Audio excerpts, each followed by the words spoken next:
ఈ బడ్జెట్ లో దాదాపు 1000 కోట్ల రూపాయలు Musi river front development project కి కేటాయించడం జరిగింది. ఇదే కాకుండా మెట్రో రైల్ విషయంలో కూడా ఓల్డ్ సిటీకి మెట్రో రైల్ వెళ్ళాలి, ఓల్డ్ సిటీలో నివసిస్తున్న ప్రజలకి దీని ద్వారా బెనిఫిట్ అవ్వాలని. నమస్కారం. అక్బరుద్దీన్ అలీ గారు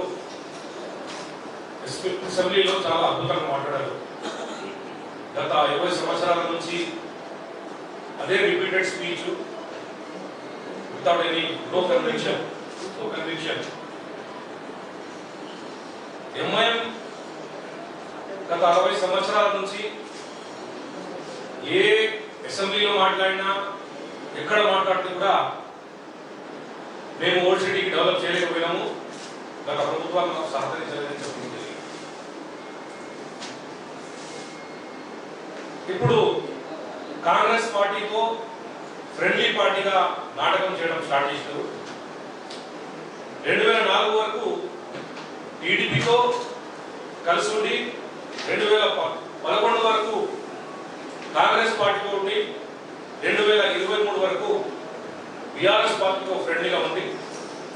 ఇప్పుడు కాంగ్రెస్ పార్టీతో మేము ఫ్రెండ్లీగా ఉన్నామని అసెంబ్లీ నాటకం చేయడం జరిగింది.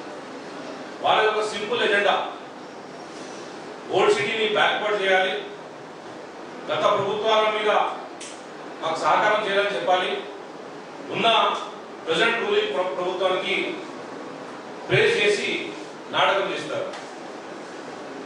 2014 నుంచి 2023 వరకు దాదాపు 9 సంవత్సరాల వరకు బీఆర్ఎస్ పార్టీతో ఫ్రెండ్లీగా ఉండి ఒక ప్రాజెక్ట్ కూడా ఓల్డ్ సిటీకి తీసుకురాని పరిస్థితి ఎంఐఎంది.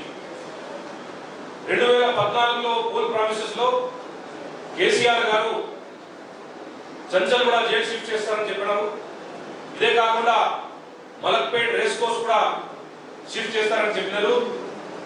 ముస్లింస్ కి 12% రిజర్వేషన్ ఇస్తున్నారు.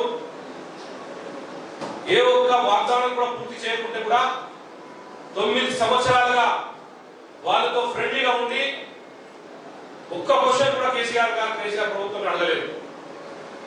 9 మసీదులు డెమోలిషన్ అయితే కూడా వాళ్ళకి సపోర్ట్ చేసినారు, కానీ ఎలాంటి ఇష్యూస్ రేజ్ చేయలేదు. ఇప్పుడు లోక్సభ ఎలక్షన్స్ వస్తుంది. లోక్సభ ఎలక్షన్స్ చూసుకొని కాంగ్రెస్ పార్టీ ఓల్డ్ సిటీలో చాలా స్ట్రెంథన్ అవుతుంది. దాదాపు 49 డివిజన్స్ లో మా ప్రెసిడెంట్స్ ఉన్నారు, బూత్ ప్రెసిడెంట్లు కూడా చాలా వరకు చాలా స్ట్రాంగ్ గా ఉన్నారు. ఈ ఎలక్షన్స్ దృష్టిలో పెట్టుకొని ఇప్పుడు కొత్త నాటకం ఆడుతున్నారు. మేము కాంగ్రెస్ పార్టీతో ఫ్రెండ్లీగా ఉన్నామని చెప్తున్నారు. ఇదే కాకుండా బీజేపీ లీడర్లకి పెద్ద లీడర్లు కిషన్ రెడ్డి గారు, బండి సంజయ్, రాజా సింగ్ వాళ్ళ ప్రెస్ కాన్ఫరెన్స్ తో మేము ఇప్పుడు హైదరాబాద్ పార్లమెంట్ గెలవబోతున్నామని అదే పాత డర్టీ స్టార్ట్ చేసినారు.